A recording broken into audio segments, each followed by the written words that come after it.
নমস্কার সবাইকে, আমার চ্যানেলে আপনাদের সবাইকে স্বাগত।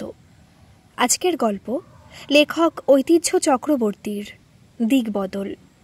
গল্পটি আপনাদের ভালো লাগলে অবশ্যই কিন্তু একটা সাবস্ক্রাইব করে দেবেন, আর কেমন লাগলো আপনারা কিন্তু কমেন্টে অবশ্যই জানাবেন। তাহলে শুরু করা যাক আজকের গল্প দিকবদল। ময়ূক, আমাদের হাতে কিন্তু বেশি সময় নেই। অপারেশনটা 2 দিনের মধ্যে না করা গেলে পরিস্থিতি নিয়ন্ত্রণের বাইরে চলে যাবে। ডায়ালিসিসে আর কাজ হচ্ছে না। জানি ডক্টর চ্যাটার্জি, সবই জানি, বাট কি করব সেটাই বুঝতে পারছি না। ডোনার তো ঠিক হয়েই গেছিল, কিন্তু লাস্ট মোমেন্টে এসে সে এইভাবে বিট্রে করবে সেটা কে জানতো। এখন 2 দিনের মধ্যে কোথায় নতুন ডোনার পাবো? উফ, মাথা কাজ করছে না আমার। Be strong young man, don't lose your courage. পারছি না ডক্টর, পারছি না শান্ত থাকতে। কিন্তু তোমাকে থাকতে হবে, তোমার বোনের জন্য তোমাকে শান্ত থাকতে হবে, শক্ত থাকতে হবে। ওকে লিসন, তুমি তোমার মতো চেষ্টা করো, আমিও দেখছি কিছু হয় নাকি। ডক্টর চ্যাটার্জির কথায় মাথা নাড়ায় ময়ূক, কিন্তু সে যে খুব একটা ভরসা পায়নি তা তার হতাশ নজরই বলে দিচ্ছিল। ওর নত দৃষ্টি দেখে নিজের চেয়ার ছেড়ে উঠে আসেন ডক্টর। তার পিঠ চাপড়ে বলেন, হে ম্যান, এভাবে হেরে গেলে হবে? তোমার এখন কত কাজ বলো তো। অ্যান্ড ইউ নো, আমাদের সবার উপরে একজন বসে আছেন, তার অঙ্গুলি হেলন ছাড়া কিচ্ছু হয় না। So just leave it to him, okay? Yes doctor, তাহলে আমি আসি। ঠিক আছে। ক্লান্ত পা ফেলে বেরিয়ে আসে ময়ূক ডক্টরের চেম্বার থেকে। প্রায় 6টা মাস ধরে এই টানাপোড়েন চলছে। তার বোন তন্নি, মেয়েটার 2টো কিডনি ড্যামেজ, তাই ট্রান্সপ্লান্ট করা ম্যান্ডেটরি। 2 দিন পর অপারেশনের ডেট ফিক্সড হয়েছিল, কিন্তু শেষ মুহূর্তে এসে ডোনার বেঁকে বসেছে। হাফ টাকা যা নিয়েছিল তাও ফেরত দিয়ে গেছে।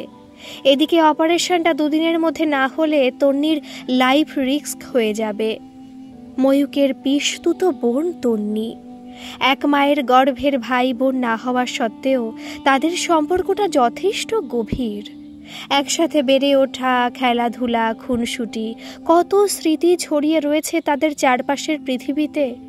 যে তন্নির দেহের সামান্যতম আঘাত তার হৃদয়ে ঝড় তোলে, আজ সেই ছোট্ট পরীটা কত যন্ত্রণার মধ্যে দিয়ে যাচ্ছে। ছোটবেলায় একবার খেলতে গিয়ে পড়ে হাঁটুতে বেশ আঘাত পেয়েছিল মেয়েটা। তারপর তার কি ঠোঁট ফুলিয়ে ফুলিয়ে কান্না। সেই মেয়েটার শরীরেই ছুরি কাচির আঁচড় পড়বে, তাও মেনে নিয়েছিল ছোট্ট বোনটার সুস্থতার বিনিময়ে। কিন্তু এখন কি করবে সে? চোখের সামনে একটু একটু করে তার পুতুলটাকে শেষ হতে দেখবে। উফ, বুকটায় বড্ড জ্বালা করছে। ফিনাইলের একঘেয়ে গন্ধ, সাদা অ্যাপ্রন পরা ডক্টর, নার্সদের আনাগোনা সবকিছু মাথা ধরিয়ে দিচ্ছে তার। সাফোকেশন হচ্ছে, মনে হচ্ছে এই বুঝি প্রাণটা উড়াল দেবে। টলমল পায়ে বেরিয়ে এলো সে হাসপাতাল থেকে। উদ্দেশ্যহীনভাবে হেঁটে চলেছে সে। কোথায় যাবে তা জানা নেই ওর, শুধু এটুকু জানে তাকে পালাতে হবে। হাঁটতে হাঁটতে অনেকটা দূর চলে এসেছে ময়ূক। ও এখন দাঁড়িয়ে আছে একটা লেকের ধারে। টলটলে জলে তার প্রতিচ্ছবি প্রস্ফুটিত হচ্ছে। এই যে জায়গাটা, এখানেও তন্নির কত স্মৃতি জড়িয়ে আছে। জায়গাটা বড় প্রিয় মেয়েটার। একঘেয়ে সময়গুলো এখানে এসেই পার করতো সে। মাঝে মধ্যেই তাকে এসে বলতো, ভাইউ, আমায় লেকে নিয়ে যাবি? বাড়িতে ভালো লাগছে না। প্রথমে তাকে রাগানোর জন্য মানা করলেও শেষমেশ ঠিক আসতো সে তার ছোট্ট বোনটাকে নিয়ে। পাগলিটার মনের আকাশে মন খারাপের কালো মেঘ তার একদম পছন্দ নয়। বেশ ক্লান্ত লাগছে তার।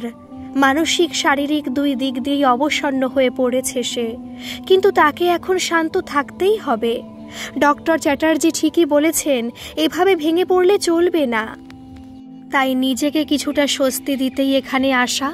দেখা যাক না তন্নির প্রিয় জায়গার শীতল আবহাওয়া তার মনে চলতে থাকা দহনকে শীতল করতে পারে কিনা। একটা খালি বেঞ্চ দেখে বসে পড়ে সে। 2 হাতের তালুতে মুখ ঢেকে কষ্টগুলোকে গলাধকরণের কাজে লেগে পড়ে। হঠাৎ কর্কশ ধ্বনিতে মুঠোফোনটা বেজে উঠতেই ধ্যান ভাঙে তার। তাকিয়ে দেখে স্ক্রিনে বড় বড় অক্ষরে ভেসে বেড়াচ্ছে পিপি নামটা। হাত পা ভীষণভাবে কাঁপছে তার। কি বলবে এখন সে পিপিকে? ওর ভরসাতেই তো ছেড়ে গেছিল তার আদরের মেয়েকে। সেও তো কথা দিয়েছিল জমের মুখ থেকে ও ছিনিয়ে নিয়ে আসবে, কিন্তু ও তো পারছে না, হেরে যাচ্ছে। এক নাগারে বাজতে বাজতে কেটে গেল ফোনটা। সেকেন্ড 1-2-এর মধ্যে আবার সেই একই গতিতে বেজে ওঠে ওটা। না, আর কোনো উপায় নেই, ধরতেই হবে তাকে। জানে না আদেও স্বাভাবিকভাবে কথা বলতে পারবে কিনা। দুনিয়ার সবার কাছে নিজেকে শক্তপোক্ত স্তম্ভ হিসেবে প্রেজেন্ট করলেও এই একটা মানুষের কাছে সে বড় আদুরে। দ্বিতীয়বার ফোনটা কেটে যাওয়ার আগের মুহূর্তে সে রিসিভ করে। গলার ভারী কি ভাব উপলব্ধি করে সে নিজেই অবাক। হয়তো কান্নাগুলোকে আটকাতে গিয়েই এই অবস্থা। হ্যাঁ পিপি। অপর পাশ থেকে বহু পরিচিত শান্ত কণ্ঠস্বর শোনা যায়। বাবু, তন্নি কেমন আছে? একই রকম, কিন্তু কিন্তু কি বাবু? একটা ঢোক গিলে চুপ হয়ে যায় ময়ূক। কি জবাব দেবে সে ওই মানুষটাকে? কেমন করে বলবে, পিপি আমি তোমাকে দেওয়া কথা রাখতে পারছি না? বড় বড় শ্বাস ফেলে নিজের আবেগগুলোকে গোটানোর চেষ্টা করছে সে। অপরদিকে ময়ূকের থেকে কোনো উত্তর না পেয়ে ফোনের ওপাশের মানুষটা অস্থির হয়ে উঠেছে এতক্ষণে। উৎকণ্ঠিত গলায় বারবার বলে চলেছে সে, হ্যালো বাবু, কি রে কথা বলছিস না কেন? কি হয়েছে বল আমাকে। মিনিট 5 সময় নিয়ে নিজেকে কিছুটা শান্ত করে উত্তর দেয় ময়ূক। পিপি, যে ডোনার পাওয়া গেছিল সে আজ এসেছিল। আমাদের থেকে যে টাকা নিয়েছিল তা ফেরত দিয়ে গেছে, আর বলে গেছে তার পক্ষে কিডনি ডোনেট করা সম্ভব নয়। বলতে বলতে গলা ধরে আসছে তার, তাই আর কিছু না বলে চুপ করে যায়। এদিকে কথাটা শোনা মাত্রই ভীষণ ঠান্ডা মস্তিষ্কের মানুষটাও হঠাৎ উত্তেজিত হয়ে পড়ে। তার গলায় খুব স্পষ্ট, এ আবার কি কথা? মগের মুলুক নাকি? কন্ট্রাক্ট করা হয়েছিল আমাদের সাথে, তারপরও কি করে? আমি অনেকবার ওনাদের বুঝিয়েছি, কন্ট্রাক্টের কথাও বলেছি, কিন্তু ওরা কিছুতেই রাজি নয়। তাই তো টাকাগুলো ফেরত দিয়ে গেছে। তাই এখন চাইলেও আমরা কোনো স্টেপ নিতে পারবো না। আর সব থেকে বড় কথা, কোনো কিছু করার সময়টাই তো নেই আমাদের হাতে। ডক্টর বলে দিয়েছেন 2 দিনের মধ্যে অপারেশনটা করতেই হবে।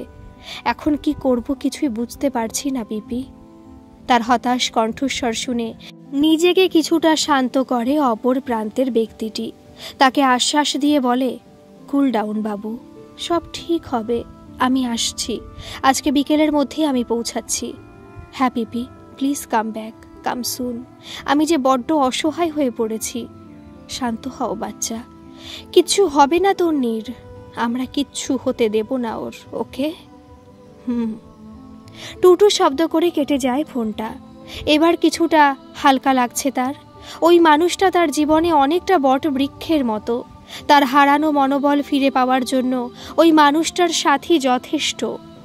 হসপিটালের করিডোরে একটা বেঞ্চে মাথা নিচু করে বসে আছে ময়ূক। সামনের কেবিনটাতেই আছে তন্নি, ঘুমিয়ে আছে সে। এক ফোঁটা শান্তি নেই মনে, বুকটা বড় ভারী হয়ে আছে। সকাল থেকে লাগাতার চেষ্টা চালিয়েও কোনো লাভ হয়নি। সবার কাছ থেকে নিরাশা ছাড়া আর কিছুই পায়নি। উপলব্ধি করতে পারছে তার চোখ দুটোতে জল জমেছে। এখন পাগলিটা দেখলে নির্ঘাত হেসে কুটি কুটি হতো, বলতো, এই ভাইউ, তুই তো দেখছি ছিচকাদুনে হয়ে গেছিস, কেমন ফ্যাচ ফ্যাচ করে কাঁদছিস। উঠে পড়ে সে, শার্টের হাতায় চোখের জলগুলোকে মুছে এগিয়ে যায় কেবিনের দিকে। গ্লাসের অপর পাশ দিয়ে দেখা যাচ্ছে মেয়েটাকে। সুন্দর মুখশ্রীটা বড় মলিন হয়ে আছে, ঝাপসা হয়ে গেছে কাজটা। এটা তাকে তার পুতুলকে দেখতে দিচ্ছে না। বিরক্ত হয়ে হাত দিয়ে পরিষ্কার করে কাজটা। হ্যাঁ, এবার দেখা যাচ্ছে। মনে মনে বলে সে, বনু, তুই ভুল বলতিস রে। তোর ভাইও কোনো সুপারম্যান নয়, বরং সে একজন অপদার্থ। তাই তো তার একমাত্র বোনের জন্য কিচ্ছু করে উঠতে পারছে না। নিরুপায় হয়ে দাঁড়িয়ে দাঁড়িয়ে দেখছে শুধু। তার গভীর চিন্তাগুলোর মাঝেই হঠাৎ কানে এসে বাজে এক অতি কাঙ্ক্ষিত কণ্ঠস্বর। তৎক্ষণাৎ পেছনে ফেরে সে। অমনি চোখের সামনে ভেসে ওঠে এক নারী মূর্তি। এতক্ষণে তৃষ্ণায় কাঠ হয়ে আসা মনটা একটু জলের সন্ধান পায় যেন। এবার আর নিজের দুঃখগুলোকে আটকাতে হবে না। সবটা উজাড় করে দিতে পারবে সে সামনের মানুষটার কাছে। পিপি বলে ঝাঁপিয়ে পড়ে মানুষটার বুকে। ওই মানুষটাও সামলে নেয় বলিষ্ঠ দেহটাকে। আসলে মাদের কাছে সন্তান চিরকাল ছোটই থাকে, সে যতই ক্ষমতাশালী হয়ে যাক না কেন। তার পিপি তো ওর আরেকটা মা, তাই ম্যাচিউরিটির ঢং এই মানুষটার সামনে করা যায় না, বা বলা ভালো সেই করতে চায় না। হঠাৎ মাথায় স্নেহশীল হাতের স্পর্শে দুঃখগুলো বাঁধনহারা হয়ে ওঠে। ক্রমাগত বিলাপ করে চলেছে সে। পিপি, আমি তোমাকে দেওয়া কথা রাখতে পারিনি, তোমার রাজকন্যাকে সামলে রাখতে পারিনি। তটিনী দত্ত তার ৪৫ বছরের জীবনে অনেক সংঘাত পেরিয়ে নিজেকে একজন সফল অ্যাডভোকেট হিসেবে প্রতিষ্ঠিত করেছে। বহুবার সে সংকটাপন্ন পরিস্থিতিতে পড়েছে। নিজের বুদ্ধিমত্তা আর ঠান্ডা মস্তিষ্কের আনুকূল্যে সেসব থেকে বেরিয়ে আসতেও পেরেছে। নিজের আবেগ অনুভূতিকে নিয়ন্ত্রণ করার ক্ষমতা তাকে বরাবরই আর সবার থেকে আলাদা করে রাখে। তাই হয়তো আজ এত বড় ক্রাইসিসেও শান্ত হয়ে মেরুদণ্ড সোজা করে দাঁড়াতে পারছে সে। নিজের কষ্টগুলোকে সকলের অগোচরে রাখতেই স্বাচ্ছন্দ্য বোধ করেও আজও তার ব্যতিক্রম কিছু ঘটছে না। ক্রন্দনরত ময়ূককে আগলে ধরে বেঞ্চে বসায় তটিনী। তার চোখের জলগুলোকে মুছে দেয়। পিপি, চুপ, শান্ত হও বাচ্চা, এমন করে না। কিচ্ছু হয়নি তন্নির, কিছু হতেই পারে না। তার সাথে তার মাম্মাম আছে, তার ভাইও আছে। আমি আর তুমি মিলে ওর কিছু হতেই দেব না। কিন্তু কি করে পিপি, আজকের দিনটা তো প্রায় কেটেই গেল। পরশু অপারেশন, একটা দিনের মধ্যে সব কি করে হবে? আর তাছাড়াও ডোনার জোগাড় করলেই তো হবে না, আরও কত টেস্ট আছে। অনেকটা সময়ের ব্যাপার। আমাদের হাত থেকে সমস্তটা বেরিয়ে যাচ্ছে আর আমি কিচ্ছু করতে পারছি না। নিজের উপর তার বড্ড অভিমান হচ্ছে। রাগে নিজের শরীরটাকে ক্ষতবিক্ষত করতে ইচ্ছা করছে। রাগকে সামলাতে না পেরে পাশের দেওয়ালে জোরে আঘাত করে। সঙ্গে সঙ্গে ফর্সা হাতটা রক্তিম বর্ণ ধারণ করে। তার কাণ্ডে আটকে ওঠে তটিনী। হাতটায় মালিশ করতে করতে ধমকে বলে, কি হচ্ছে কি ময়ূক? এখন রাগ করার সময় বুঝি? আমি সব সময় কি শিখিয়েছি তোমাদের? বলেছি না, কঠিন পরিস্থিতিতে যে মাথা ঠান্ডা রাখতে পারে সে খুব সহজেই সমাধান বের করতে পারে। কি করব পিপি, যেখানে কোনো পথই খুঁজে পাচ্ছি না সেখানে কি করে মাথা ঠান্ডা রাখবো তুমিই বলো।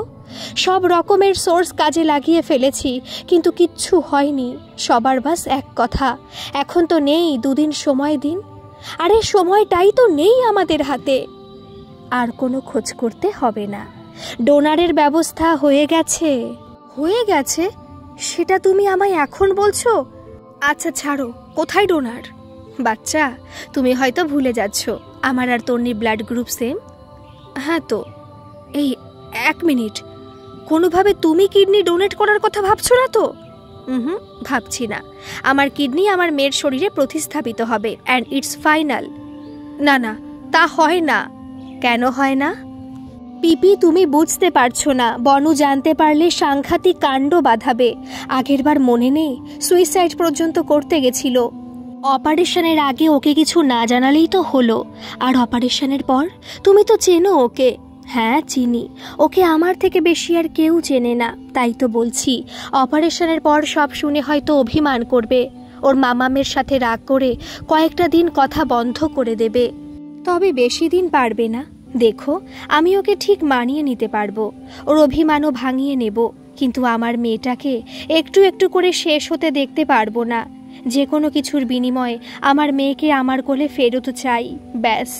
কিন্তু পিপি, কোনো কিন্তু নয় বাচ্চা। সেই প্রথম দিন থেকেই সমাজ আমার মাতৃত্বের দিকে আঙুল তুলে এসেছে। তন্নিকে আমার অংশ মানতে তারা নারাজ। কেন? কারণ ওর শরীরে আমার 1 বিন্দু রক্তকণিকার অনুপস্থিতি? কারণ ওকে আমি জন্ম দিইনি বলে? কিন্তু ও যে আমার সত্তায় মিশে গেছে। আজ এতগুলো বছর পর ওই সব কথার জবাব দেওয়ার সুযোগ পেয়েছি আমি। এই অপারেশনটার পর তন্নির শরীরে আমার একটা অঙ্গ থাকবে। তখন তো আর কেউ বলতে পারবে না ও আমার সন্তান না। কি রে, ঠিক বললাম তো? পিপি, প্লিজ বাচ্চা, আমাকে এই সুখটা থেকে বঞ্চিত করিস না। রাজি হয়ে যা। প্রথমবারের জন্য তার পিপির চোখে জল দেখল ময়ূক। আজ সে কোনো দৃঢ়চেতা মহিলাকে নয়, বরং একজন মাকে দেখছে। এক অসহায় মা, তার কাছে তার মাতৃত্ব ভিক্ষা করছে, তার সন্তানের প্রাণ ভিক্ষা করছে। কি করে ফিরিয়ে দেবে সে এক মায়ের কাতর আকুতি? একটা শ্বাস ফেলে উগলে আসা কান্নাগুলোকে গিলে নেয় সে। তারপর বুড়ো আঙুল দিয়ে তটিনীর চোখের জলগুলোকে মুছে নিয়ে বলে, বেশ, তাই হবে, চলো ডক্টরের সাথে কথা বলে নি। হ্যাঁ, চল। হাতের ফাইলটার দিকে উদাস নয়নে তাকিয়ে আছে ডক্টর সাগর চ্যাটার্জি। চোখ ওতে নিবন্ধ হলেও মনটা পড়ে আছে 103 নাম্বার কেবিনের ছোট্ট মেয়েটার কাছে। 6টা মাস ধরে তার আন্ডারেই আছে তন্নি, তাই তার চারিত্রিক বৈশিষ্ট্য, স্বভাবগুলো ওনার আয়ত্তে চলে এসেছে। কেন যেন মেয়েটার সাথে সে নিজের বহু পরিচিত একজনের মিল খুঁজে পায়। তার শান্ত স্বভাব, কোনো কিছুতে ভেঙে না পড়া, ডাগর ডাগর চোখের শীতল চাহনি, সব কিছুর মধ্যে অন্য আরেকজনের আভাস পায় সে। তাই হয়তো বড় আপন মনে হয় বাচ্চা মেয়েটাকে। এতগুলো বছরের ডাক্তারি জীবনে ও কখনো কোনো পেশেন্টের সাথে এভাবে ইমোশনালি অ্যাটাচড হয়ে পড়েনি। বুকের ভেতর থেকে একটা চাপা দীর্ঘশ্বাস বের হয়ে আসে। না, কাজে মন বসছে না কিছুতেই। উঠে পড়ে চেয়ার ছেড়ে, চেম্বারের দক্ষিণ দিকের জানলাটার সামনে গিয়ে দাঁড়ায়। থাই গ্লাসের ওপারের ব্যস্ত শহরটাকে বড্ড স্বার্থপর মনে হয় তার। এই শহরের মানুষগুলো নিজের লাভ ছাড়া এক পা চলে না। আজ সকাল থেকে সেও তার পরিচিত বেশ কিছু জনকে বলেছিল ডোনারের ব্যাপারে, কিন্তু কেউ কোনো আশানুরূপ উত্তর দিতে পারেনি। হঠাৎ দরজায় নখের শব্দে খানিকটা চমকে যায় সে। ভাবনাগুলো সবসময় তাকে অন্য মনস্ক করে তোলে। একবার চোখ বন্ধ করে নিজেকে কিছুটা সামলে নেয়, অতঃপর চেয়ারে গিয়ে বসে বাইরের মানুষটাকে ভেতরে আসার পারমিশন দেয়। পারমিশন পেয়ে দরজা ঠেলে ভেতরে প্রবেশ করে ময়ূক, কিন্তু কিছু বলে উঠতে পারছে না। জীবন তাকে এক অদ্ভুত পরীক্ষার মধ্যে ফেলেছে। উভয় সংকট বুঝি একেই বলে। তার সিদ্ধান্ত যার পক্ষেই হোক না কেন, শেষমেশ কষ্টটা তাকেই পেতে হবে। মাথা নিচু করে অগোছালো কথাগুলোকে সাজিয়ে গুছিয়ে নিচ্ছে সে। সামনের মানুষটা নীরবতায় বেশ বিরক্ত হয় সাগর। এভাবে এসে চুপচাপ দাঁড়িয়ে থাকার মানে কি? বিরক্ত হয়ে ফাইল থেকে মুখ তুলতেই তার চোখে ভাসে দুশ্চিন্তাগ্রস্ত ময়ূখের মুখশ্রী। সঙ্গে সঙ্গে অপ্রসন্ন চোখ জোড়া স্বাভাবিক হয়ে যায়।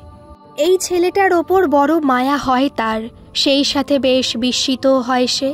আজকালকার দিনে যেখানে সন্তান তার মা বাবাকে দেখে না, সেইখানে এই ছেলেটা নিজের কাজিনের জন্য জান লড়িয়ে দিচ্ছে। কিন্তু ভাগ্য তাকে এমন নিরুপায় পরিস্থিতিতে ফেলেছে যে এত চেষ্টার পরও সে তার প্রাণপ্রিয় বোনের কষ্ট কমাতে পারছে না। চোখের চশমাটা খুলে টেবিলে রাখে সাগর। মোলায়েম কণ্ঠে জিজ্ঞেস করে, ময়ূক, কিছু ব্যবস্থা হয়েছে? অসহায় চোখে একবার তাকায় ময়ূখ ডক্টরের দিকে, তারপর একটা ঢোক গিলে কাপা কণ্ঠে ময়ূখ বলে, ডোনার পাওয়া গেছে ডক্টর।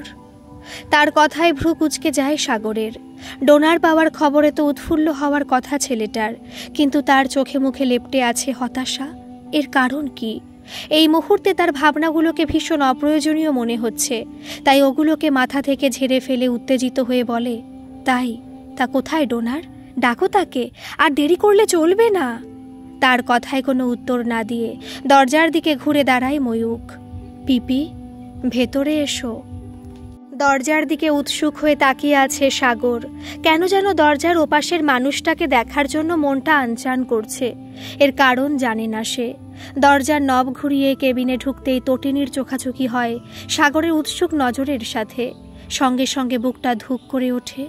বিস্মিত হয়ে তাকিয়ে আছে সাগর। কতদিন পর দেখল সে প্রিয় মুখটাকে। তার তৃষ্ণার্ত চোখ জোড়া সরতেই চাইছে না সামনের নারী মূর্তির সুশ্রী মুখশ্রীর ওপর থেকে। খুঁটিয়ে খুঁটিয়ে দেখে চলেছে সে। তাদের শেষ সাক্ষাতের সময় সামনের মানুষটা ছিল বছর 25-এর যুবতী, আর আজ সে 45 বছরের মহিলা। বাচ্চা বাচ্চা চেহারাটায় গাম্ভীর্য এসেছে, তবে চোখ দুটো আজও সেই আগের মতোই আছে। দিঘির জলের মতো গভীর, হালকা গোলাপি বর্ণের শাড়িতে কি স্নিগ্ধ লাগছে মানুষটাকে, একদম সদ্য ফোটা পদ্মের মতো। তটিনীর চোখে মুখে অবাকতার রেশ। এখানে এভাবে নিজের যন্ত্রণাদায়ক অতীতটা হানা দেবে তা ভাবেনি সে। ক্ষতে লাগানো মলমটা মুছে জ্বালা পোড়া শুরু হচ্ছে। এই মানুষটার জন্য এখনো কোনো অনুভূতি অবশিষ্ট আছে বুঝি মনে? তা না হলে বুকের নির্দিষ্ট জায়গায় এই সূক্ষ্ম ব্যথাটা কেন হচ্ছে? না না, এখন এসব ভাবলে চলবে না। তাদের ভাবনা চিন্তার মাঝেই ময়ূক বলে ওঠে, ডক্টর, ইনি আমার পিপি, তন্নির মা। ওকে কিডনি ডোনেট পিপি করবেন। তার কথায় হতভম্ব হয়ে যায় সাগর। তন্নি তটিনীর মেয়ে? কিন্তু সেটা কিভাবে সম্ভব? হাজারটা প্রশ্ন মনে এসে জড়ো হলেও সেগুলো সংবরণ করে সে।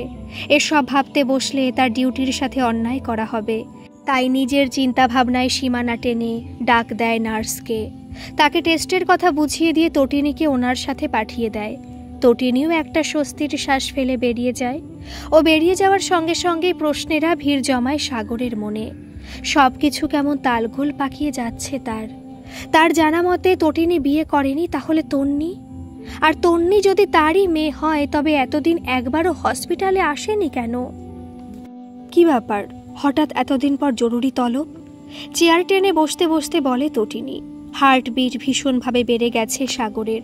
এতদিন ওর সব থেকে কমফর্ট জোন ছিল তটিনী, কিন্তু আজ সেই কমফর্ট জোনের কাছেই ইতস্তত করতে হচ্ছে। ওর দিকে কিছুক্ষণ এক দৃষ্টে তাকিয়ে থাকে ছেলেটা, তারপর একটা ঢোক গিলে আমতা আমতা করে বলে, তোমার সাথে কিছু কথা ছিল তটিনী? হ্যাঁ বলো। আসলে সাগরকে হেজিটেট করতে দেখে ভ্রু কুঁচকে যায় তটিনীর। একে তো এতদিন তার সাথে ঠিকমতো যোগাযোগ করেনি, তার ওপর আজ ডেকে কিছু বলতে গিয়েও বলতে পারছে না। আজব তো।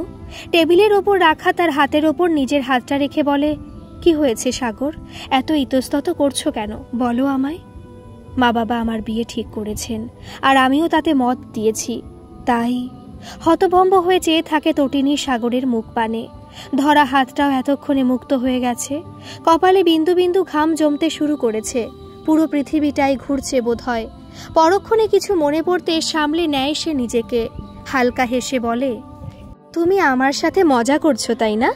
তার কথায় কোনো ভাবান্তর দেখা যায় না সাগরের মধ্যে। সে বেশ কঠোর গলায় বলে, আমাকে দেখে কি তোমার তাই মনে হচ্ছে? ভালো করে পরখ করে সে সাগরকে। না, দেখে তো মনে হচ্ছে না ছেলেটা মজা করার মুডে আছে। দমে যায় সে, চোখ দুটো বন্ধ করে নেয়। নিজেই নিজেকে বলে, এতে এত অবাক হচ্ছিস কেন? এটা তো হওয়ারই ছিল। তার ঠোঁটের কোণে ফুটে ওঠে এক তাচ্ছিল্যের হাসি। কিছুক্ষণ ওভাবে থেকে চোখ দুটো খোলে সে। সামনে তাকিয়ে দেখে ছেলেটা অপরাধীর মতো মাথা নুয়ে বসে আছে। ঠোঁটটা আরও একটু প্রশস্ত হয়। ক্ষীণ স্বরে বলে, ও আচ্ছা, ভালো তো। তার কথায় চোখ তুলে তাকায় সাগর, তবে বেশিক্ষণ তাকিয়ে থাকতে পারে না ওই দুটো গভীর চোখের দিকে। অন্যদিকে চোখ ঘোরায় সে। পাশে তাকাতেই একটা বড় গাছ তার নজরে আসে। গাছটার মগডালে দুটো পাখি বসে আছে। ছেলে পাখিটা সমানে তার কমলাটে ঠোঁট দিয়ে উত্তক্ত করে চলেছে মেয়ে পাখিটাকে। এতে বিরক্ত হয়ে মেয়ে পাখিটা একসময় উড়ে গিয়ে বসে অন্য ডালে। তাকে উড়ে যেতে দেখে ছেলে পাখিটাও ওকে অনুসরণ করে উড়ে যায় সেই ডালে। অতঃপর তার পাশে বসে আবার নিজের কাজ জারি রাখে। দেখে মনে হচ্ছে ছেলে পাখিটা বুঝি খুনসুটির মাধ্যমে তার অভিমানী প্রেয়সীর অভিমান ভাঙানোর চেষ্টা করছে। একটা গভীর দীর্ঘশ্বাস বুকের ভেতর থেকে ঠেলে বের হয়ে আসে যেন। আবার দৃষ্টি ফেরায় সে তটিনীর দিকে। মেয়েটা মাথা নিচু করে বসে আছে। হাতের সামনে থাকা কফি কাপের দিকে চোখ দুটো স্থির করে রেখেছে। হয়তো মেয়েটার ভীষণ কান্না পাচ্ছে, কিন্তু সে যে এখন কাঁদবে না তা তার জানা আছে। তাই হয়তো কফিতে ফুটে ওঠা নকশায় মনোযোগ দেওয়ার মিথ্যা প্রয়াস করছে। যদিও তটিনীর দিকে তাকিয়ে থাকতে বেশ অস্বস্তি হচ্ছে সাগরের, তারপরেও সে চোখ সরায় না। কি জানি আজকের পর আর এই মুখটাকে দেখা হবে কি না। অনেক কষ্টে এলোমেলো হয়ে যাওয়া কথাগুলোকে জড়ো করে নিয়ে মুখ খোলে সে। আমায় ভুল বুঝো না তটিনী। আজ আমি যতটুকু যা হতে পেরেছি তার পেছনে প্রায় পুরো অবদানটাই আমার মা বাবার। তারা আমাকে বড় করেছেন, স্টাবলিশ হওয়ার পথ দেখিয়েছেন, আমার জন্য নিজেদের চাওয়া পাওয়াগুলোকে পেছনে ফেলে এসেছেন। তাই তাদের সন্তান হিসেবে আমারও কিছু কর্তব্য আছে। বাকিদের মতো আমার মা বাবাও চান নিজেদের বার্ধক্যটা নাতি নাতনিদের নিয়ে হেসে খেলে পার করতে, আর সেটা তোমার পক্ষে। তটিনী এতক্ষণ কফি কাপে চামচ নাড়তে নাড়তে মনোযোগ দিয়ে শুনছিল সাগরের কথাগুলো। এবার সে একটু নড়ে চড়ে বসে সাগরের মুখ থেকে শেষ কথাটাকে প্রায় ছিনিয়ে নিয়ে বলে, যেটা আমার পক্ষে পূরণ করা কখনোই সম্ভব নয়, তাই তো সাগর? মাথা নিচু করে নেয় সামনের মানুষটা। এই মানুষটার সামান্য কষ্ট তার বুকে রক্তক্ষরণ ঘটায়, কিন্তু হায় ভাগ্যের কি পরিহাস, তার দ্বারাই মেয়েটা আজ সবচেয়ে বেশি আহত হচ্ছে। ভিজে ভিজে কণ্ঠে সে বলে, আমি তোমায় কষ্ট দিতে চাইনি, আমি কষ্ট পাচ্ছি না, বাস্তবতাকে মেনে নিতে আমি কখনোই কষ্ট পাই না। হঠাৎ তার চোখ পড়ে নিজের অনামিকা আঙুলের দিকে। ডায়মন্ডের রিংটা চকচক করছে, ওটার উজ্জ্বলতা যেন তার বুকের ব্যথাটাকে আরও বাড়িয়ে দিচ্ছে। না, এটাকে এক্ষুনি খুলে ফেলতে হবে, কিন্তু প্রায় 6 বছর ধরে এটা একভাবে পড়ে আছে। ও খুলবে কি এত সহজে? না খুলুক, চেষ্টা তো করতে ক্ষতি নেই। এখন না খুললে বরং বাড়ি যাওয়ার পথে শ্যাকরার কাছ থেকে খুলিয়ে নেবে। আংটিটা খোলার চেষ্টা করতে করতে সে আর একবার তাকায় সাগরের দিকে। ছেলেটা এখনো মাথা নিচু করে আছে। প্লিজ সাগর, মাথা নিচু করার কোনো প্রয়োজন নেই। আমার তোমার ওপর কোনো কমপ্লেন নেই, তোমার জায়গা থেকে তুমি একদম ঠিক। আমরা সবার আগে আমাদের বাবা মার সন্তান, তারপর সব কিছু। আংটিটা খুলতে সক্ষম হয়েছে সে। কি জানি এতদিন ধরে না খোলা আংটি এত সহজে কি করে খুলল। আংটিটাকে সাগরের দিকে এগিয়ে দেয় সে। আংটিটা দেখে চমকে ওঠে ছেলেটা। তাদের 6 বছরের সম্পর্কে এটা কখনো হাত থেকে খোলেনি তটিনী। হতভম্ব হয়ে জিজ্ঞাসা করে, এটা তুমি খুলে ফেললে? বেশ স্বাভাবিকভাবেই জবাব আসে, হ্যাঁ নাও। আমি নিয়ে কি করব সেটা আমি কি করে বলবো? আচ্ছা, একটা সাজেশন দিতে পারি, এটা বরং তুমি তোমার বউকে দিয়ে দিও। আফটার অল এটা ওরই প্রাপ্য। ওর প্রাপ্য কেমন করে হলো? এটা তো আমি তোমায় দিয়েছিলাম। হ্যাঁ দিয়েছিলে, আমাদের সম্পর্কে চিহ্ন হিসাবে দিয়েছিলে, কিন্তু এখন যেখানে সম্পর্কই শেষ সেখানে এটার ভার আমি খামোখা বহন করব কেন বলো তো? তার থেকে এটা যার পাওয়া উচিত তাকেই দিয়ে দিও। কিন্তু আবার কিন্তু কি? এক মিনিট। ইস, আমিও না বড্ড বোকা। তুমি তোমার নতুন বউকে আমার পরা জিনিস কেন উপহার হিসেবে দেবে? তাই তো। আচ্ছা বেশ, এক কাজ করো, তুমি বরং তোমার বউকে বলো তোমার এক বন্ধু এটা তোমাদের বিয়ে উপলক্ষে পাঠিয়েছে। দেখো সাগর, আমি এতটাও শক্ত মনের অধিকারিণী নই যে চোখের সামনে নিজের ভালোবাসাকে অন্য কারোর হতে দেখতে পারবো। আমার পক্ষে তোমার বিয়ে অ্যাটেন্ড করা তো সম্ভব নয়, তাই তার উপহারটা না হয় আগেই দিয়ে দিলাম। তটিনী, আমার কথাটা আসছি। ও হ্যাঁ, আগামী জীবনের জন্য অনেক শুভকামনা। ভালো থেকো। তোমার ভবিষ্যৎ তার ভালোবাসা দিয়ে তটিনী নামক অসুখের স্মৃতিটাকে তোমার মন আর মস্তিষ্ক থেকে মুছে দিক। নিজের ব্যাগটা নিয়ে উঠে চলে যায়। একটি বারের জন্য পেছন ফিরে তাকায় না সে। তার চলে যাওয়ার দিকে ভাবলে হীনভাবে তাকিয়ে বসে থাকে সাগর। তটিনী প্রকাশ করতে না চাইলেও তার মনের গভীর অভিমানটা দৃষ্টিগোচর হয়নি সাগরের। সে অস্ফুট স্বরে বলে, তুমি কি আমায় ঘৃণা করছো তটিনী? করো, ঘৃণা করো।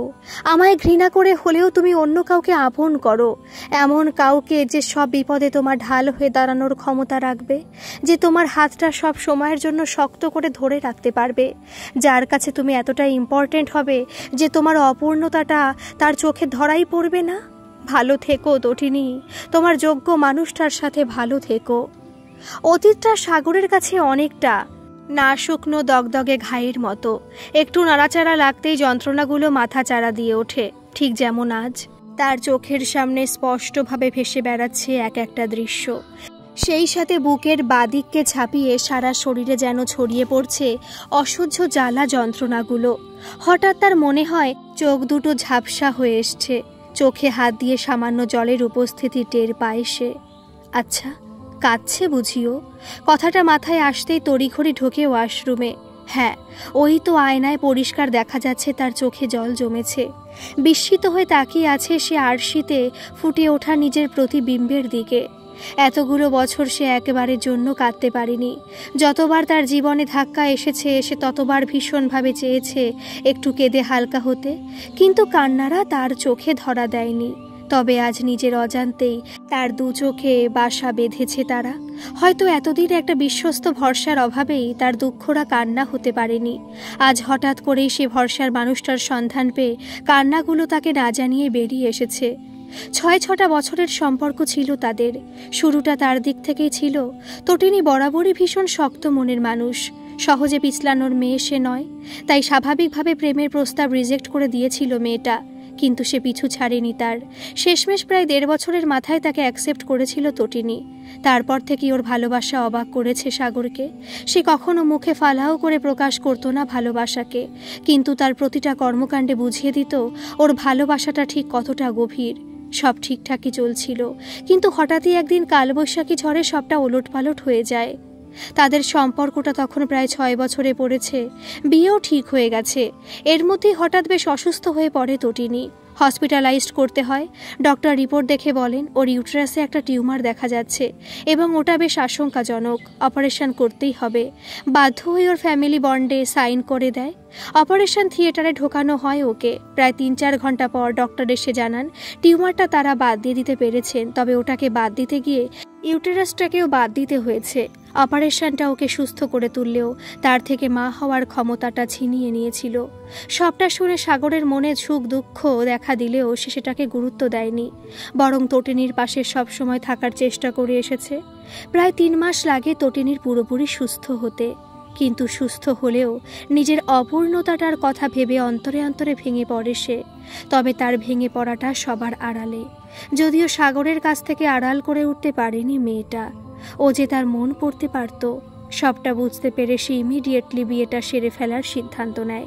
সে ব্যাপারে বাড়িতে জানায়ও, আর সেখানেই বাধে বিপত্তি। তার বাবা মা জানান তারা কিছুতেই তটিনীকে মেনে নেবেন না। তাদের কথায় সেদিন কিছুক্ষণ মূর্তির মতো বসেছিল সাগর। তার বাবা মার কাছে এরকম উত্তর সে আশা করেনি। সামান্য একটা অক্ষমতার জন্য যে কেউ চোখের তারা থেকে চোখের বালি হতে পারে তা তার ভাবনার বাইরে ছিল। তাও সে নিজের সিদ্ধান্তে অনড় ছিল। বেশ কিছুদিন এই নিয়ে ওর মতবিরোধ চলে মা বাবার সাথে। একসময় সে ঠিক করে মা বাবার মতের বিরুদ্ধে গিয়ে বিয়ে করবে তটিনীকে, কিন্তু বেশি দিন তার সিদ্ধান্ত স্থায়ী হতে পারেনি। আর না এতে তটিনী রাজি হবে।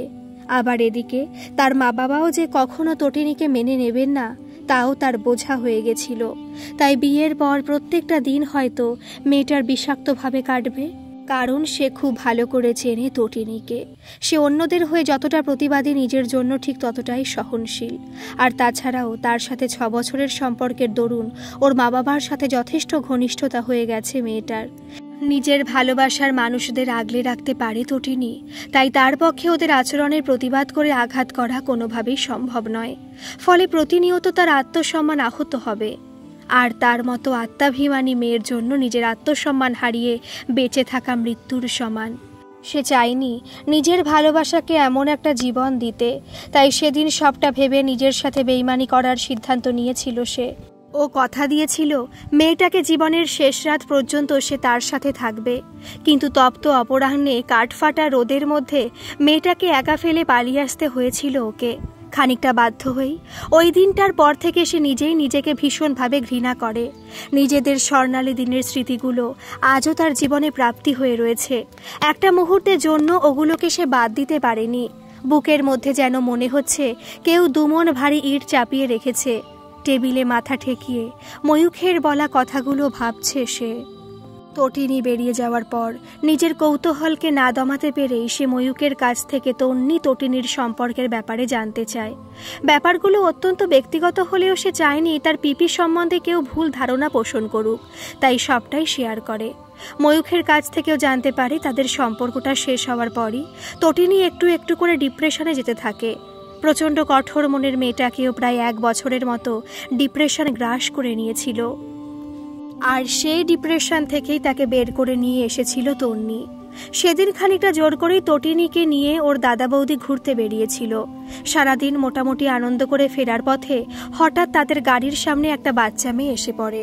ঠিক সময় ড্রাইভার ব্রেক কষায়। মেয়েটা শারীরিকভাবে আহত না হলেও সে ভয়ের চোটে অজ্ঞান হয়ে যায়। তারা তাকে নিয়ে হসপিটালে যান। ডক্টর জানান মেয়েটা ভীষণ ট্রমাটাইজড হয়ে গেছে, সেই সাথেও বেশ মেন্টাল স্ট্রেসও ছিল।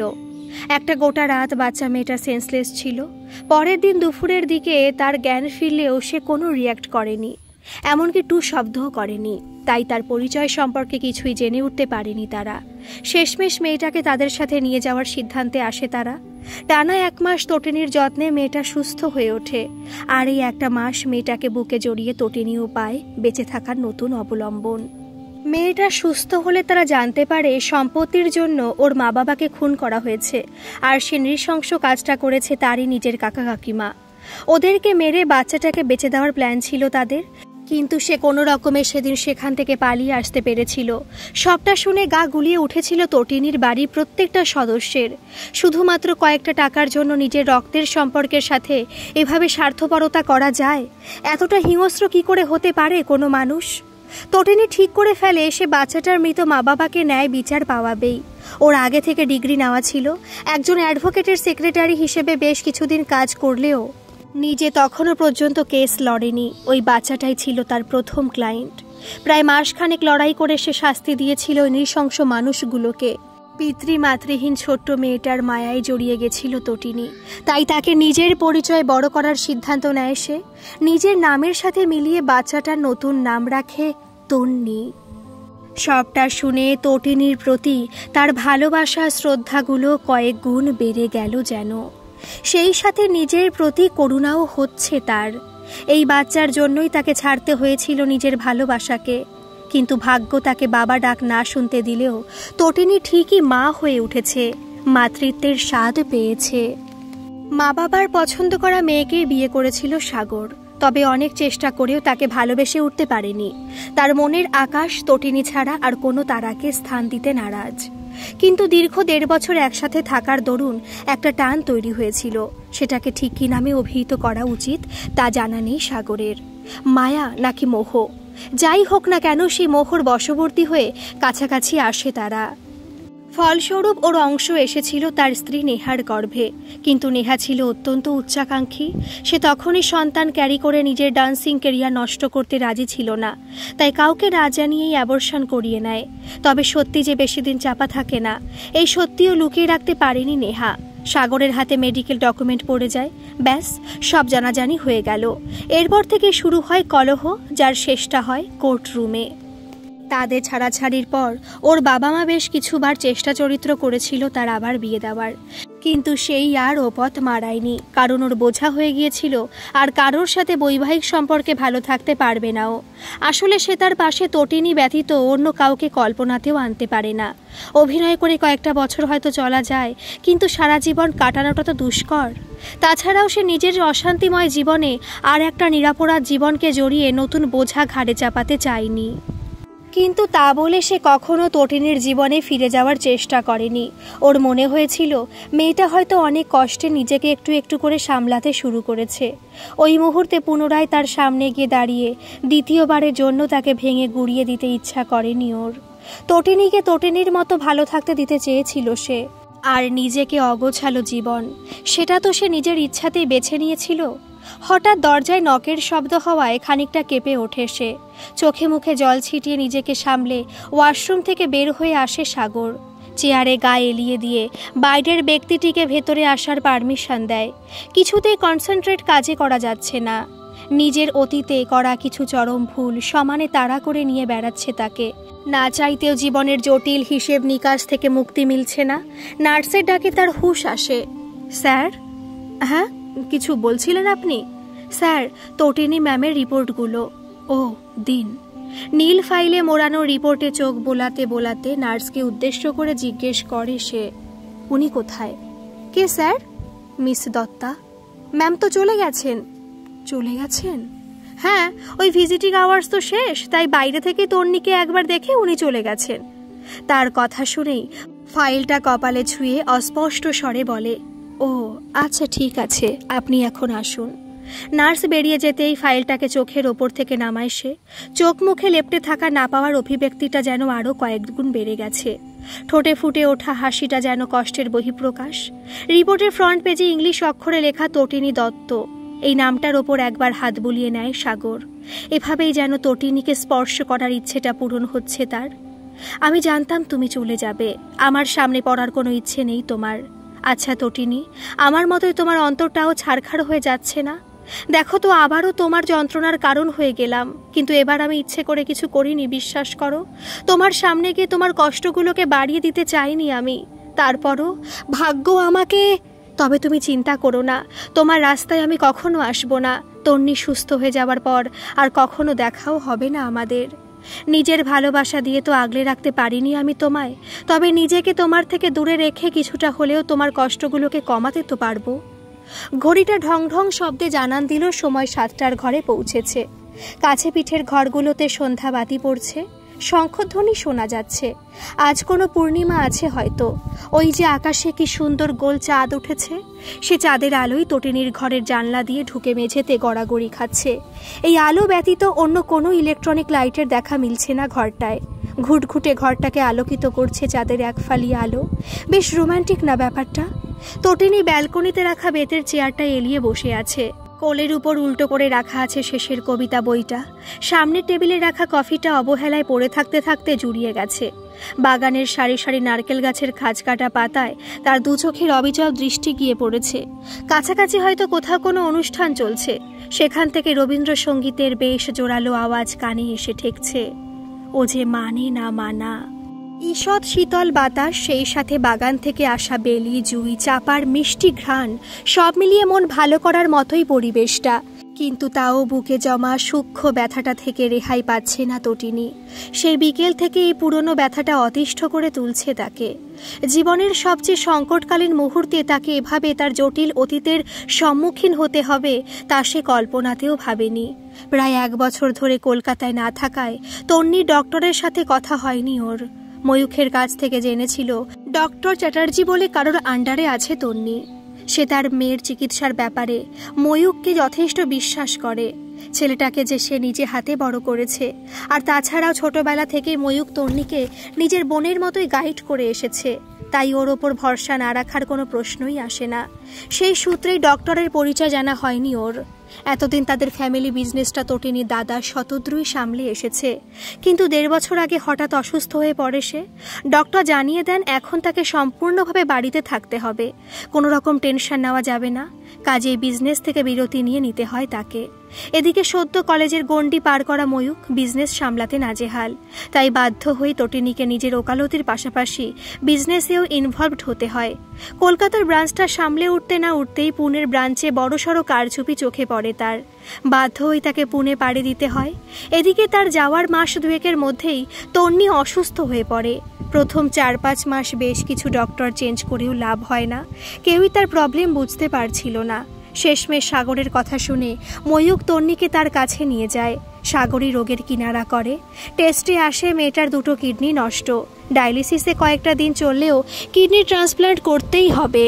সবটা শুনে তটিনী তখনই চলে আসার সিদ্ধান্ত নেয়, কিন্তু সেখানে বাদ সাধে তন্নি স্বয়ং।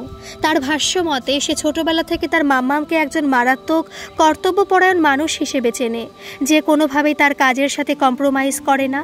আজ তার সে মাম্মাম ওর জন্য কাজকে আধখেচড়া ফেলে চলে আসবে, তাও মেনে নিতে পারবে না। সে কথা দিয়েছিল তার মাম্মামকে ফাঁকি দিয়েও কোথাও যাবে না, ঠিক তার মাম্মামের কোলে ফিরে আসবে।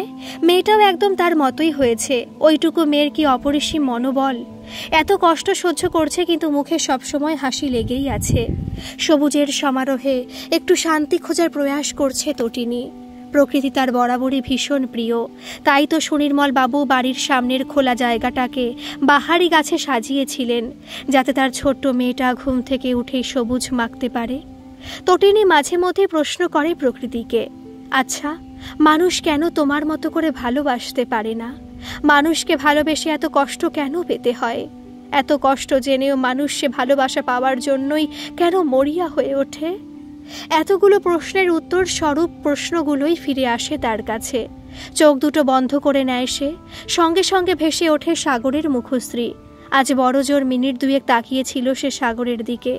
যদিও বেহায়া চোখ দুটো মন ভরে ওই মুখটাকে দেখার জিদ ধরেছিল, কিন্তু সে ধমকে ধামকে দমিয়ে দিয়েছিল তাদের। তবে ওইটুকু সময়ের দেখা চোখটাই এখন তাকে স্বস্তি দিচ্ছে না। ও দুটোতে যেন কষ্ট লুকিয়ে আছে, কিন্তু কষ্টের কারণটা কি? তার তো এখন স্ত্রী সন্তান নিয়ে সুখে থাকার কথা। এতগুলো বছরে সাগরের খবরাখবর জানার চেষ্টা করেনি তটিনী। ইচ্ছে যে হয়নি তা নয়, ও ওই ইচ্ছাগুলোকে সযত্নে ধামাচাপা দিয়ে দিয়েছে। সে মনে মনে আওড়ায়, খুব ভালো আছো না সাগর? আচ্ছা, তুমি কি ভয় পাচ্ছ? ভাবছো আমি তোমার সুখে গ্রহণ লাগাতে এসেছি? না না সাগর, ভয় পেও না। আমি তোমার বর্তমানের সামনে গিয়ে দাঁড়াবো না কখনোই।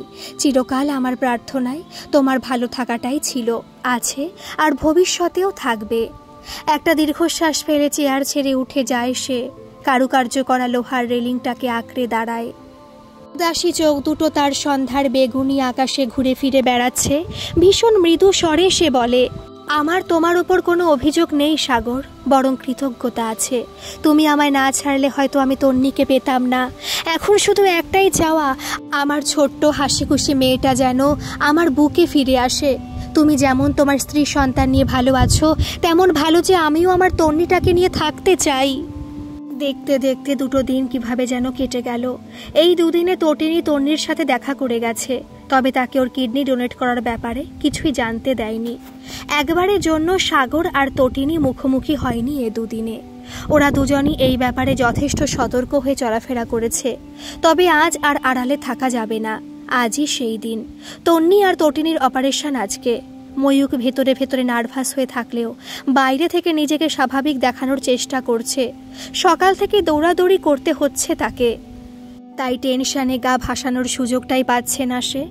শতদ্রু জিদের কাছে হার মেনে তাকেও নিয়ে আসতে হয়েছে হসপিটালে। নিজের প্রাণপ্রিয় বোন আর ভাগ্নি যে জীবন আর মৃত্যুর মাঝে ঝুলে আছে, সে কি করে থাকবে বাড়িতে? নিজের কেবিনে দাঁড়িয়ে তটিনের রিপোর্টগুলোতে আরও একবার চোখ বুলিয়ে নিচ্ছে সাগর।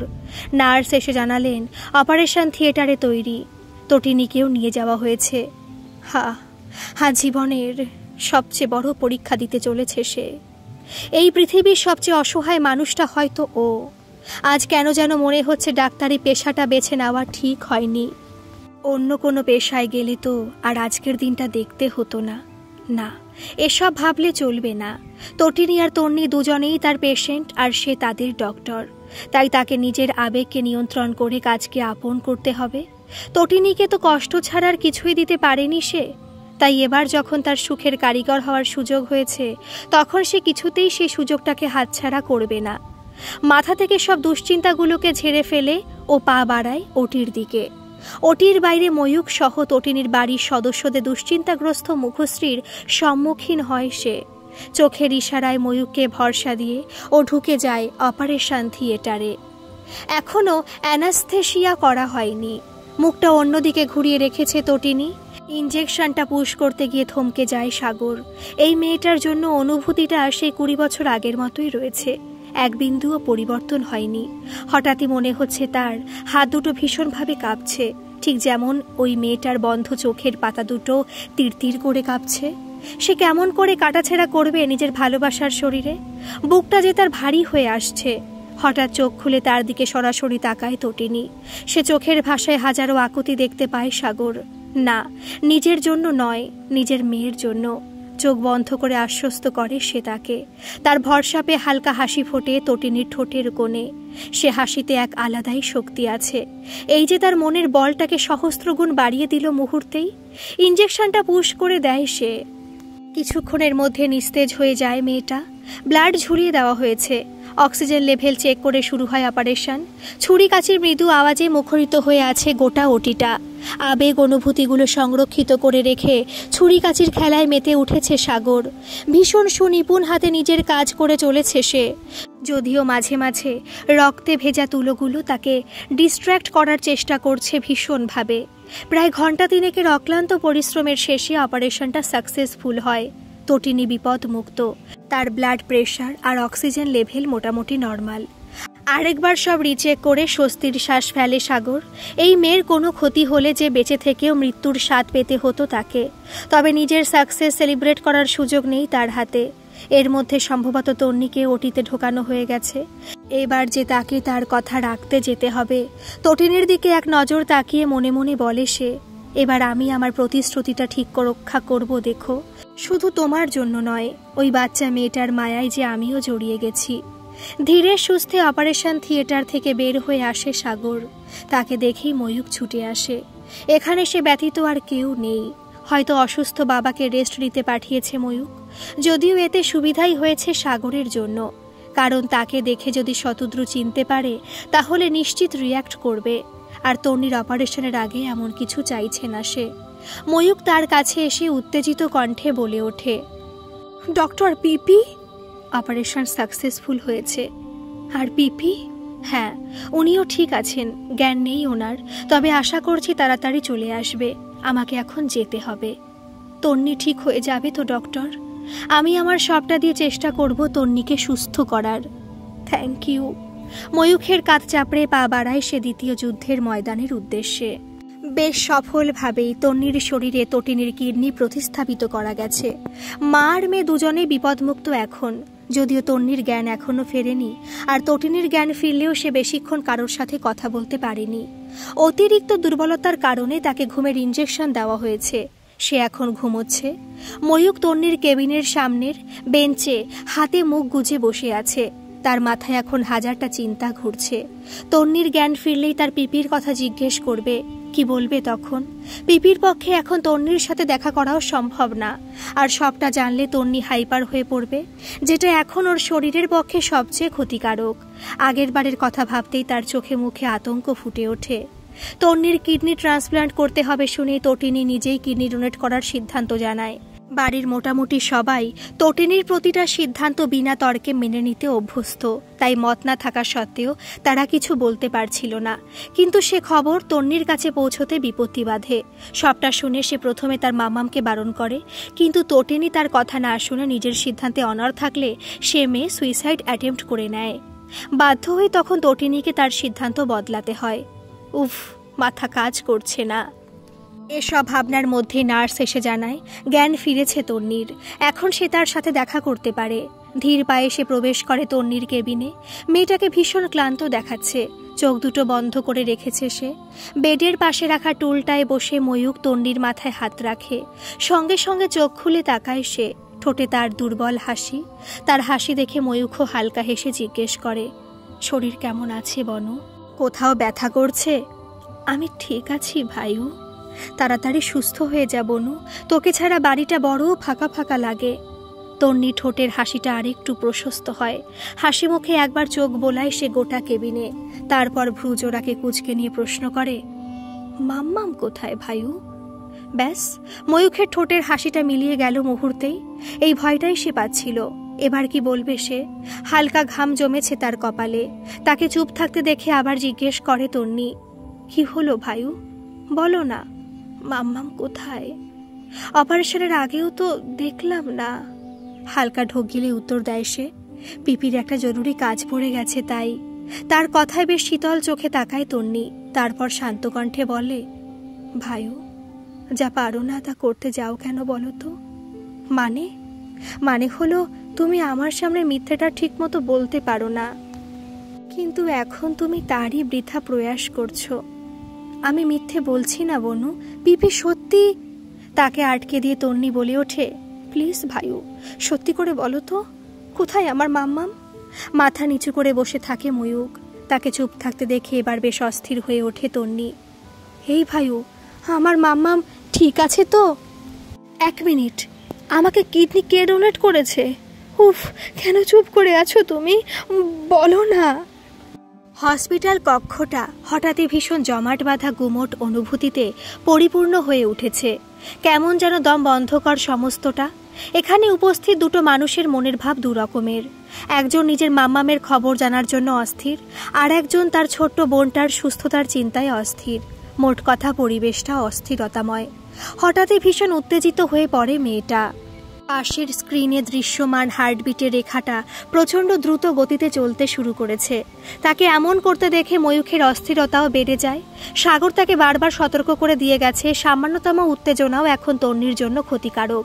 প্লিজ বনু, একটু শান্ত হ, এখন এমন উত্তেজনা তোর শরীরের জন্য ঠিক না। উফ ভাইউ, এত কিছু শুনতে চাইছি না। আমার মাম্মাম কোথায়, আমি শুধু এটুকু জানতে চাই। দোহাই বোন, একটু ঠান্ডা হয়ে বস, পরে তোকে আমি সব বলবো। না, কোনো পরে টরে নয়, আমি এক্ষুনি জানতে চাই। প্লিজ বনু, তুমি যদি আমাকে না জানাও তাহলে এই যে ক্যানেলটা, এটা খুলে ফেলবো কিন্তু আমি। কি যাতা বলছিস, মাথা খারাপ হয়ে গেছে তোর? আই মিন ইট ভাইউ। দমে যায় ময়ূখ। সে জানে তন্নি ফাঁকা আওয়াজ দিচ্ছে না। এমএ বড্ড জেদি। সত্যি সত্যি যদি ক্যানেলটা খুলে ফেলে, সে একবার তন্নির ক্যানেল ধরা হাতটার দিকে তাকিয়ে একটা ঢোক গেলে, তারপর ওর মাথায় আলতো করে হাত বুলিয়ে কিছুক্ষণ ছলছল চোখে তাকিয়ে থাকে মেয়েটার মুখ পানে। বেশ, বলছি, তবে তোকে আমায় কথা দিতে হবে যে সব শুনে তুই শান্ত থাকবি, কোনো রকম ওভার রিয়াক্ট করবি না। ময়ূখের কথায় তন্নির সন্দেহটা আরও গাঢ় হয়। তাও সে নিজেকে সামলে নিয়ে বলে, আই উইল ট্রাই ভাইউ, এবার তো বলো। পিপি পাশের কেবিনে আছে, ঘুমোচ্ছে এখন। কি পাশের কেবিনে? কিন্তু কেন? কি হয়েছে আমার মাম্মামের? কণ্ঠনালীটা ভীষণভাবে কাঁপছে ময়ূখের। সে জানে না সবটা শুনে ঠিক কিভাবে রিয়াক্ট করবে তন্নি, কিন্তু সেও যে নিরুপায়। বেশ কিছুক্ষণ ধরে অগোছালো কথাগুলোকে সাজিয়ে নিয়ে মুখ খোলে সে। বনু, তোর শরীরে পিপির কিডনি প্রতিস্থাপিত হয়েছে। কথাটা শোনা মাত্র থম মেরে যায় তন্নি। চোখ দুটো বন্ধ করে নেয় সে। দু চোখের কোল ঘেঁষে নীরবে বয়ে যায় অশ্রুধারা। তার হঠাৎ নীরবতায় আশঙ্কিত হয় ময়ূক। কপালে দেখা যায় চিন্তার রেখা। থমকে যাওয়া তন্নিকে হালকা ঝাঁকিয়ে জিজ্ঞেস করে সে, এই বনু, চুপ করে আছিস কেন? কিছু তো বল। তার কথায় চোখ খোলে মেয়েটা। ঠোঁটে ফুটে ওঠে তাচ্ছিল্যের হাসি। মাম্মাম রাখল না তার কথা? দুনিয়া শুদ্ধ সকলের প্রতিশ্রুতি রক্ষা করার জন্য সে তটস্থ থাকে, শুধু আমার ক্ষেত্রেই ফাঁকি? ময়ূক ঘাবড়ালো না, এটা তো হওয়ারই ছিল।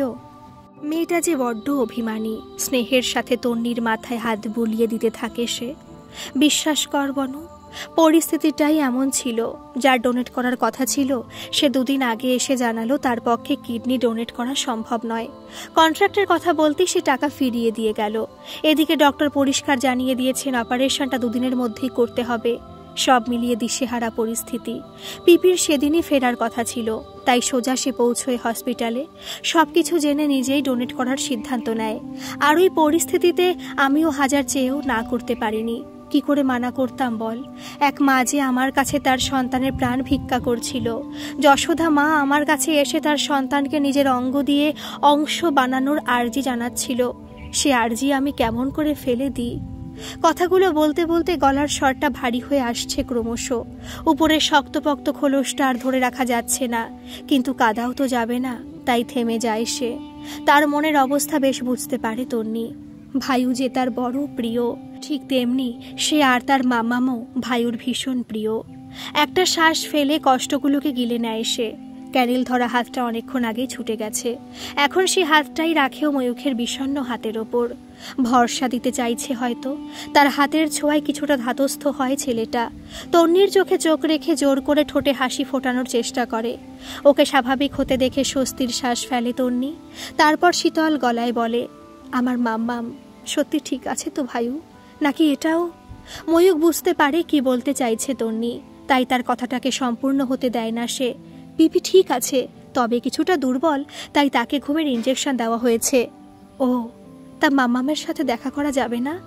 তোর বা পিপির কারোর পক্ষে এখন এই বিছানা থেকে ওঠা সম্ভব নয়। বার তুই চিন্তা করিস না। পিপির ঘুম ভাঙলেই আমি তোর সাথে ভিডিও কলিংয়ে কথা বলিয়ে দেব, ঠিক আছে? তার প্রতি উত্তরে হালকা হাসে ময়ূক। এবারের অভিমান ভাঙাতে বেশ বেগ পেতে হবে পিপিকে। ঠিক আছে, তাহলে তুই রেস্ট নে, আমি ডক্টরকে ডেকে দিচ্ছি। হসপিটাল বেডে লোহার রডের পাটাতনে মাথা ঠেকিয়ে বসে আছে তটিনী। চোখ দুটো তার গোমরা হয়ে আসা আকাশের দিকে। কিছুক্ষণ আগে রৌদ্রোজ্জ্বল আকাশটা নিমেষে কেমন মন খারাপের রং ধারণ করেছে। সময়ের স্রোতের সাথে হয়তো মানুষের পছন্দ অপছন্দগুলো বদলে যায়। এই যেমন তার সাথে ঘটেছে। একটা সময় ছিল যখন বৃষ্টি তার বড় প্রিয় ছিল। সেই সাথের বৃষ্টির আগের কালো আকাশটাও ভীষণ পছন্দের ছিল। কিন্তু এখন আর ওই গোমরা মুখ আকাশটা গায়ে রোমান্টিসিজমের কাঁটা তোলে না, বড় মনটাকে ঘিরে ধরে বিষণ্ণতা।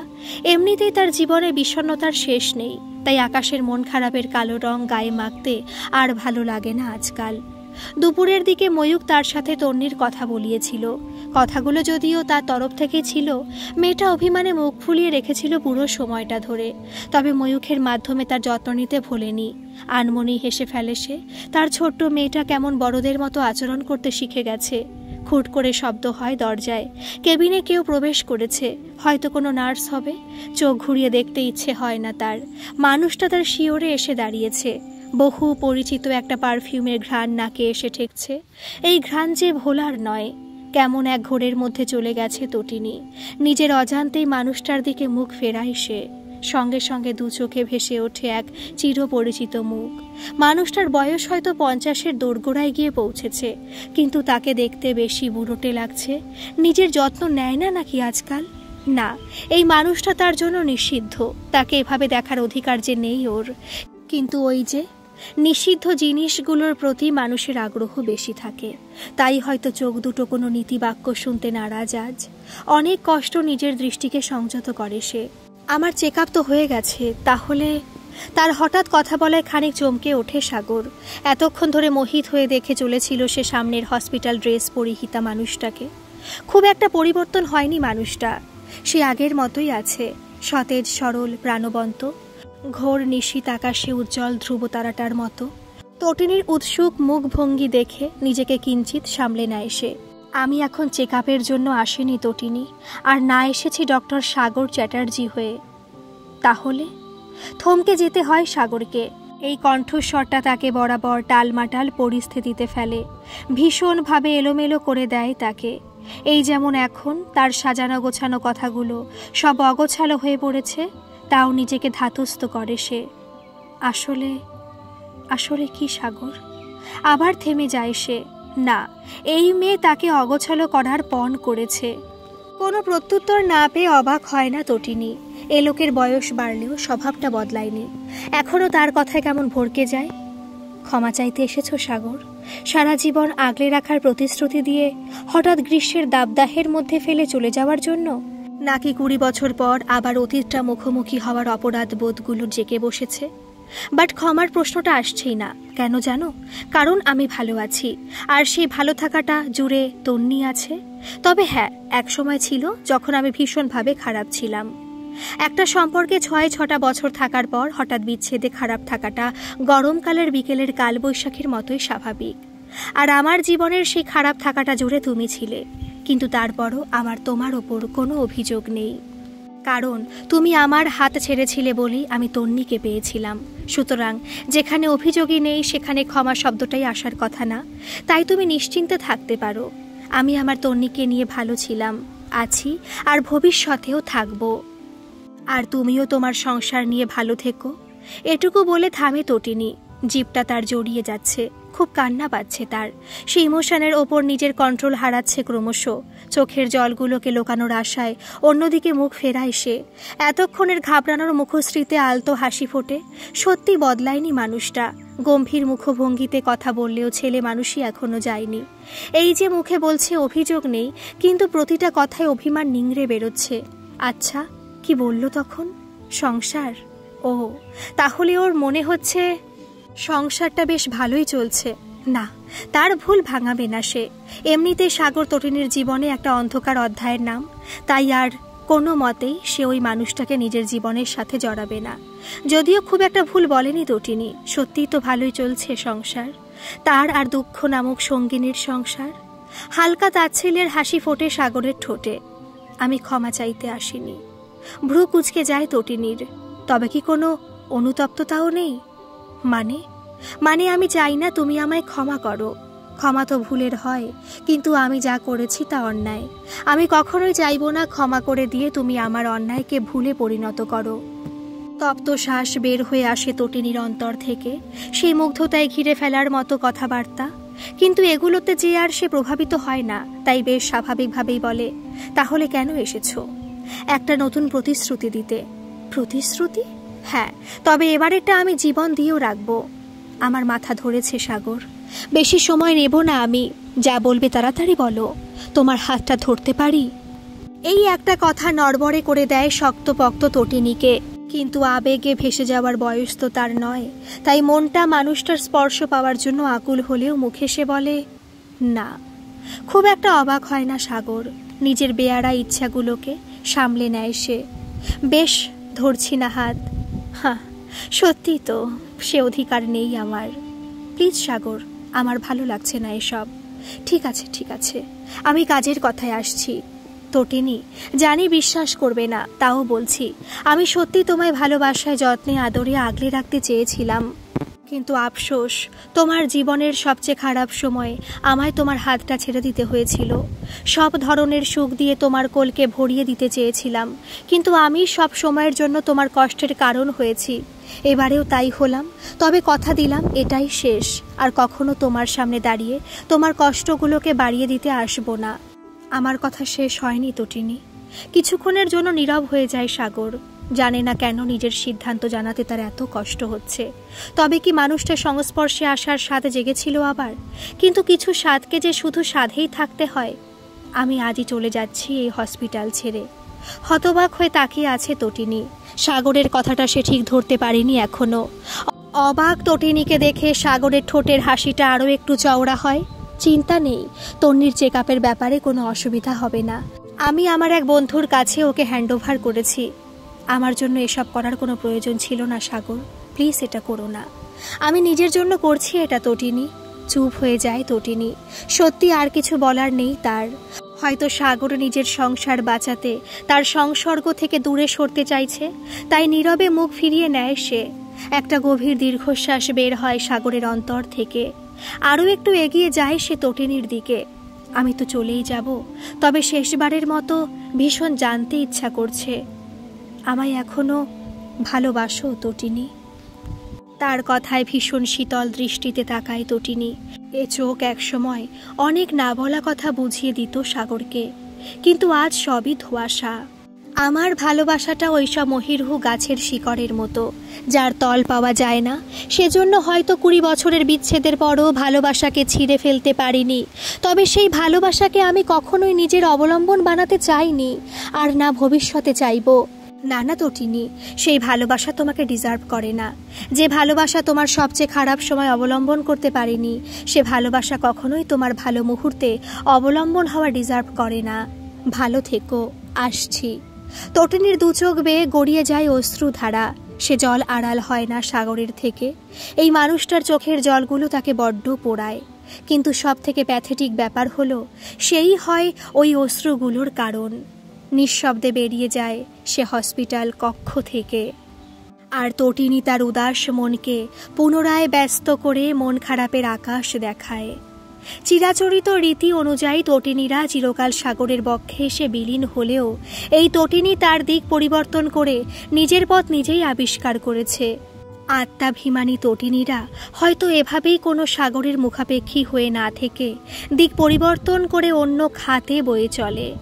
আর সাগরেরা মিথ্যে সুখ ছুঁতে গিয়ে সব হারিয়ে পড়ে থাকে নিষ্প্রভ হয়ে। এরা সুখের লাগি চাহে প্রেম, প্রেম মেলে না, শুধু সুখ চলে যায়।